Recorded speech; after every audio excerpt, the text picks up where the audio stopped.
So I've got a short video for you today.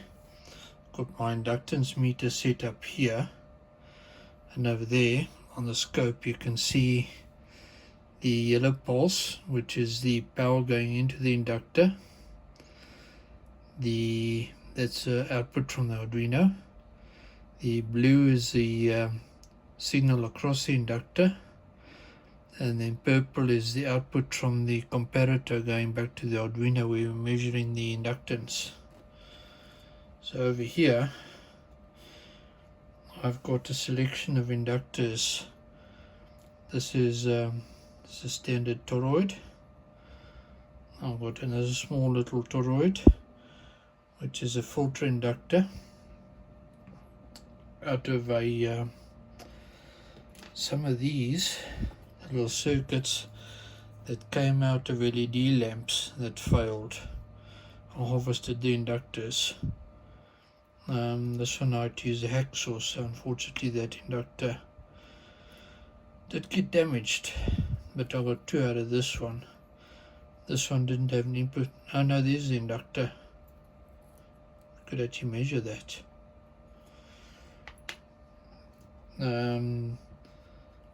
This inductor, the switching inductor, is 3.5 millihenries, so 3,500 microhenries.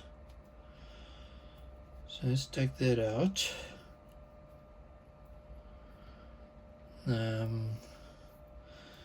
Connect this one in.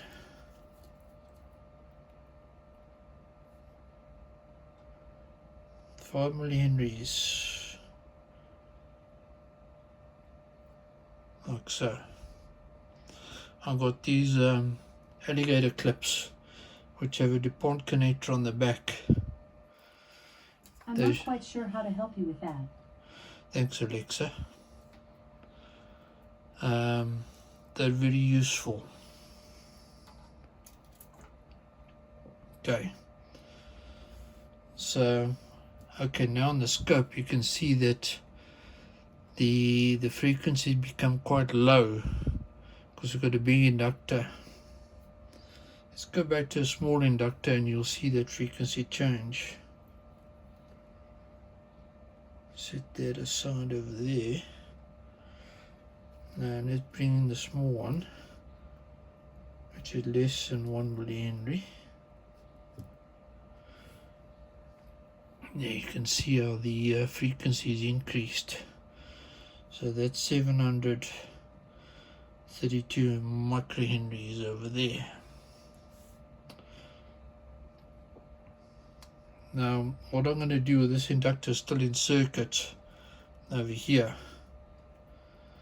Let's set that over there where you can see it. Is I'm going to connect, I've got a resistor in series with the capacitor over here, which is bridged out with this wire over here. So over here on the scope, watch what happens to the ring when I put that resistor in circuit. So now we basically have a snubber in circuit with the inductor across it. So over there, let's just stop the scope. As you can see, it comes back up, a little bit of overshoot, and then nothing. So basically the thing is damped. That's what a snubber does.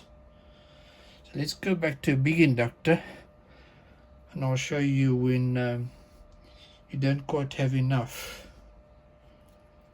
So I'll take this one over here.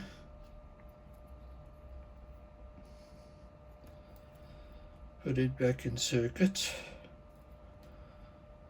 like so. So now you can see that it slowly comes back up, overshoots a bit, comes back down a little bit, and then it goes quiet.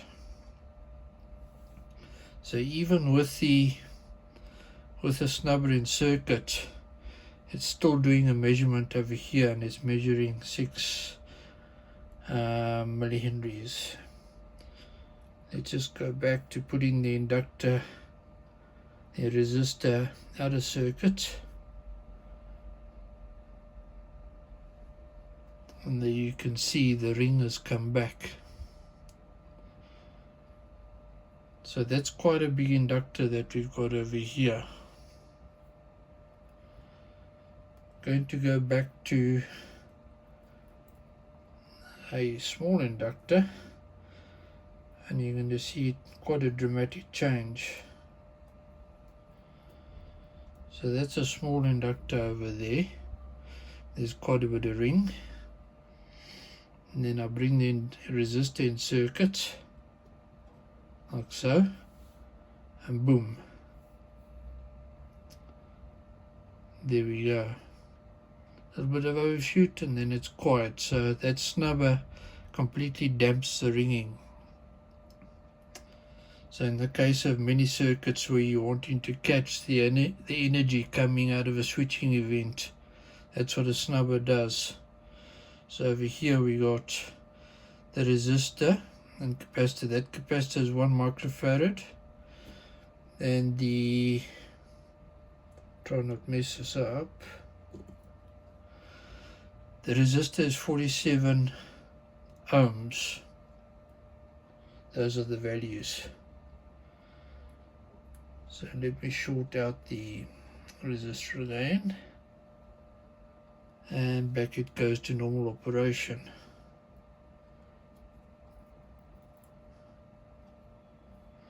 Like so. It's acting a little strange because I think we might have some poor connections on my breadboard over here, but that's okay. We have demonstrated the effect of a yeah, there we go. The joys of solderless breadboards. And pins and so on. So there we go. And back to measuring that inductance correctly. And there's our ring. Do it one more time. The resistor in circuit, the resistor out of circuit. So got a couple of inductors here which I was playing with, and I thought it would be interesting to demonstrate how an RC circuit across a inductor works as a snubber. The resistor dissipates that energy over there, and the ring disappears. We use them on thyristor drives across the thyristor to absorb the inductive spike that appears across the thyristor when the thyristor turns off in the zero crossing point. We do it as phase controllers as well, and it's across the transistors in switch mode supplies as well, because you get a reversal of the magnetic field which causes a spike. So you want to catch that with a snubber, which is for two reasons: the harmful voltages it can produce, but also the noise that this can create, the ringing. So when you put the inductor, the resistor in circuit, snubber, that high frequency noise has disappeared now. It's gone away. So that's what snubbers do. They quieten things down. So they're there for a lot of reasons. Now, depending on what size your inductance is and how much energy you're dealing with, you have to tune that RC value. I'm not going to get into that on this video. I just wanted to, over here on the scope, demonstrate what the waveform looks like with and without a snubber across a capacitor, across an inductor. And we are going on about 10 minutes here, so I said this was going to be a short video. We're going to wrap it up here. Ladies and gentlemen, thanks for being here. Alexa, thanks for being here. Your contribution is highly valued. ladies and gentlemen, have an awesome day further. Thanks for watching my videos. I appreciate it. I love you all. Take care. I'll see you back here soon for more interesting and exciting stuff. Take care. Cheers.